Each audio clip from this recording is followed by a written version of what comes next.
Praise the Lord. Hallelujah. Dear friends, greetings from Father Franklin D'Souza.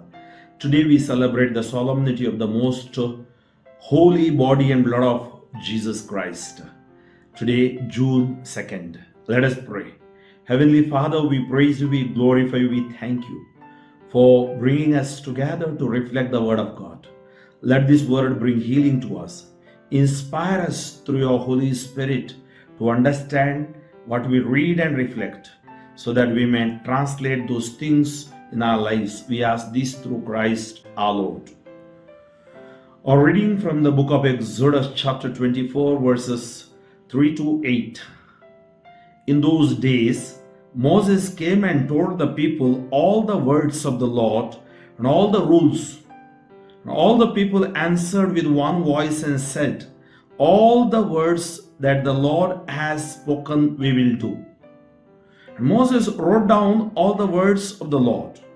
He rose early in the morning and built an altar at the foot of the mountain and 12 pillars accordingly to the 12 tribes of Israel. And he sent young men of the people of Israel who offered burnt offerings and sacrificed peace offerings of oxen to the Lord. And Moses took half of the blood and put it in basins, and half of the blood he threw against the altar. Then he took the book of the covenant and read it in the hearing of the people. And they said, "All that the Lord has spoken we will do, and we will be obedient." Moses took the blood and threw it on the people and said, "Behold the blood of the covenant that the Lord has made with you in accordance with all these words." Psalm 116. Response is, "The cup of salvation I will raise. I will call on the name of the Lord. How can I repay the Lord for all his goodness to me? The cup of salvation I will raise. I will call on the name of the Lord. The cup of salvation I will raise. I will call on the name of the Lord. How precious in the eyes of the Lord is the death of his faithful.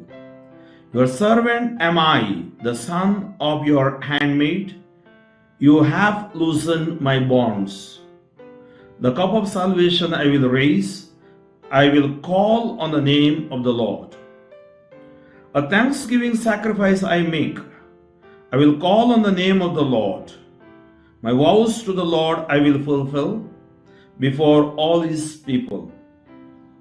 The cup of salvation I will raise. I will call on the name of the Lord." A reading from the letter to the Hebrews chapter 9 verses 11 to 15. Brethren, when Christ appeared as a high priest of the good things that have come, then through the greater and more perfect tent, not made with hands, that is, not of this creation, he entered once for all into the holy places, not by means of the blood of goats and cows, but by means of his own blood, thus securing an eternal redemption.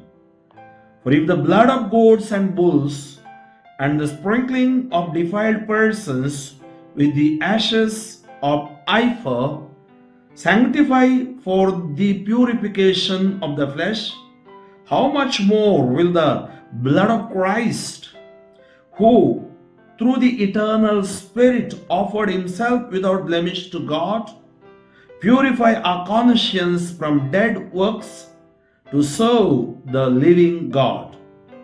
Therefore he is the mediator of a new covenant, so that those who are called may receive the promised eternal inheritance, since a death has occurred that redeems them from the transgressions committed under the first covenant. Acclamation. Alleluia, alleluia. I am the bread, I am the living bread that came down from heaven, says the Lord. If anyone eats of this bread, he will live forever. Alleluia. A reading from the Gospel according to Mark chapter 14, verses 12 to 16, 22 to 26.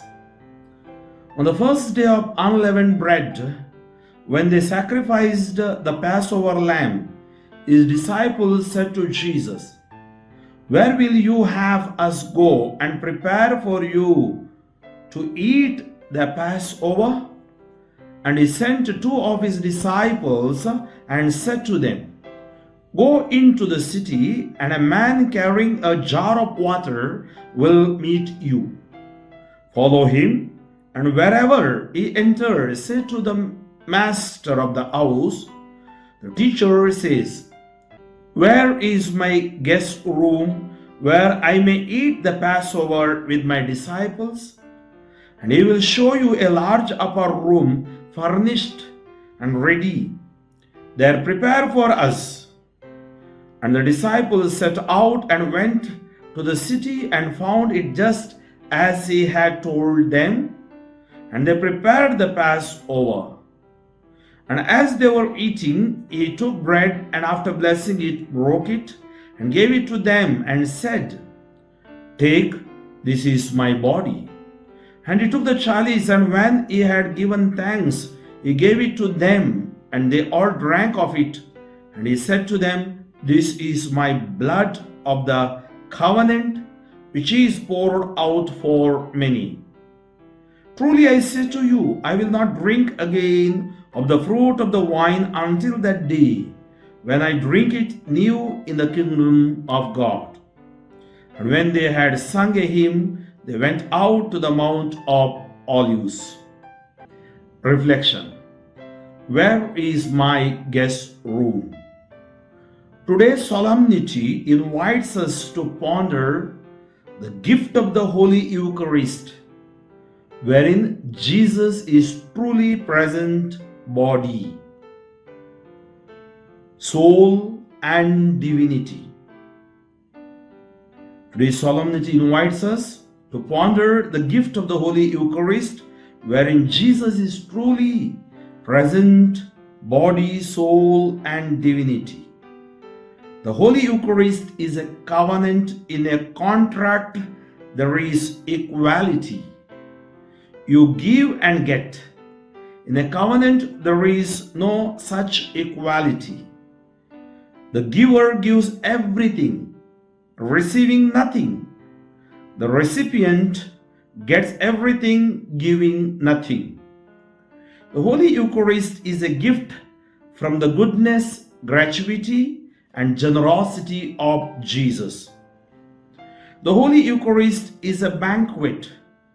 How privileged we are to be invited to church to take part in the nuptials of the Lamb. A foretaste of the heavenly banquet. Make every Mass your first Mass, every Mass your last Mass, every Mass your only Mass. The Holy Eucharist is a memorial sacrificial love of Jesus. On the night he was betrayed, knowing that most of his disciples would abandon him, and aware that one would deny him, Jesus institutes the Holy Eucharist. The guest of our soul knows our misery. He comes to find an empty tent within us.